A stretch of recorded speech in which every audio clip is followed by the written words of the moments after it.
तो दोस्तों स्वागत है आप सभी का आपकी YouTube channel just for knowledge पे। तो दोस्तों आज हम बात करने वाले हैं जिस भगवान की जिसे आप ब्रिजवासी, मथुरावासी या द्वारकावासी कहते हैं और हम उन्हें प्यार से कान्हा कहते हैं। कृष्णा यह नाम अपने आप में एक प्रकाशीय है जिसे सुनकर चेहरे पे एक अलग सी मुस्कुराहट सी आ जाती है। आपका ज़्यादा समय न लेते हुए तो चलो शुरू करते हैं। देवों में सबसे सुंदर श्री कृष्ण के जीवन की कई बातें अनजानी हैं और रहस्यमयी हैं। तो आइए जानते हैं 25 अनजाने तथ्य श्री कृष्ण के बारे में। तथ्य नंबर 1, भगवान श्री कृष्ण के खड़ग का नाम नंदक, गदा का नाम कौमुदकी और शंख का नाम पांचजन्य था जो गुलाबी रंग का था।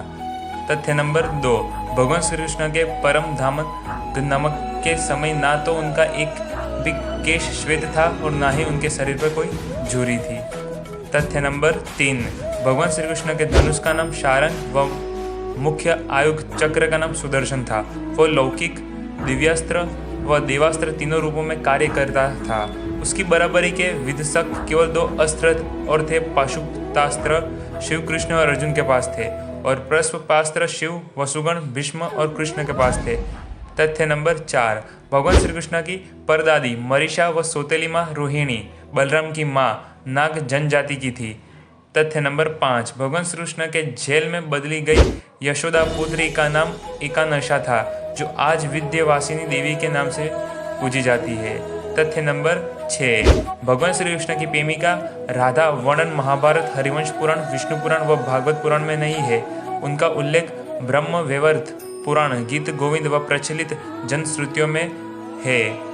तथ्य नंबर 7, जैन परंपरा के मुताबिक भगवान श्री कृष्ण के चचेरे भाई तीर्थकर नेमिनाथ थे जो हिंदू परंपरा में गौर अंगिरस के नाम से प्रसिद्ध है। तथ्य नंबर 8, भगवान श्री कृष्ण अंतिम वर्षों को छोड़कर कभी भी द्वारिका में 6 महीने से अधिक नहीं रहे।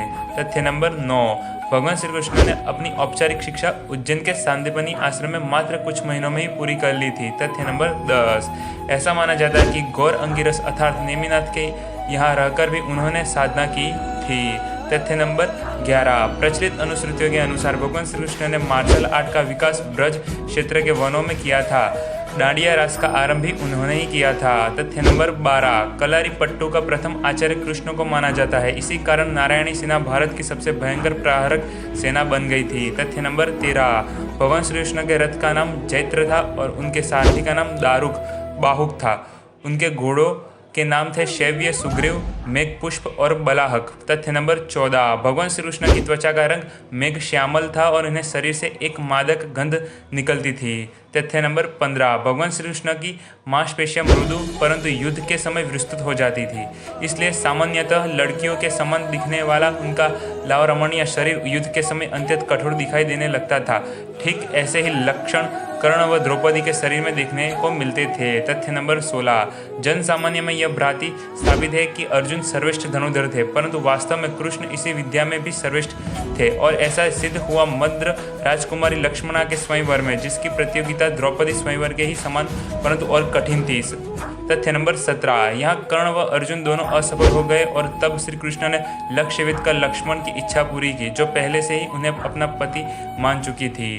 तथ्य नंबर 18, भगवान श्री कृष्ण युद्ध के कृष्ण ने कई अभियान और युद्ध का संचालन किया था, परंतु इनमें 3 सार्वजनिक भयंकर थे। पहला महाभारत, दूसरा जरासंध और कालयवन के विरुद्ध और तीसरा नरकासुर के विरुद्ध।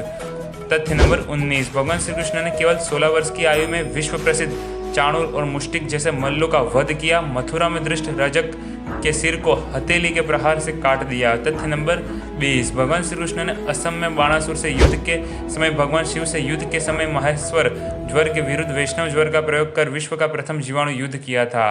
तथ्य नंबर 21, भगवान श्री कृष्ण के जीवन का सबसे भयानक द्वंद्व युद्ध सुभद्रा की प्रतिज्ञा के कारण अर्जुन के साथ हुआ था, जिसमें दोनों ने अपने अपने सबसे विनाशक शस्त्र क्रमशः सुदर्शन चक्र और पाशुपतास्त्र निकाल लिए थे। बाद में देवताओं के हस्तक्षेप से दोनों शांत हुए। तथ्य नंबर 22, भगवान श्री कृष्ण ने 2 नगरों की स्थापना की, द्वारिका पूर्व में कुशावती और पांडव पुत्रों के द्वारा इंद्रप्रस्थ पूर्व में खांडप्रस्थ। तथ्य नंबर 23, भगवान श्री कृष्ण ने कलारी पट्टू की नींव रखी जो बाद में बौद्ध धर्म से होते हुए आधुनिक मार्शल आर्ट में विकसित हुई। तथ्य नंबर 24, भगवान श्री कृष्ण ने श्रीमद् भगवद गीता के रूप में आध्यात्मिका की वैज्ञानिक व्याख्या दी जो मानवता के लिए आशा का सबसे बड़ा संदेश थी और सदैव रहेगी। जय श्री कृष्ण। तो चलिए वीडियो को एंड करते, चैनल को लाइक सब्सक्राइब जरूर कीजिए और शेयर भी जरूर कीजिए। धन्यवाद। हरे कृष्ण।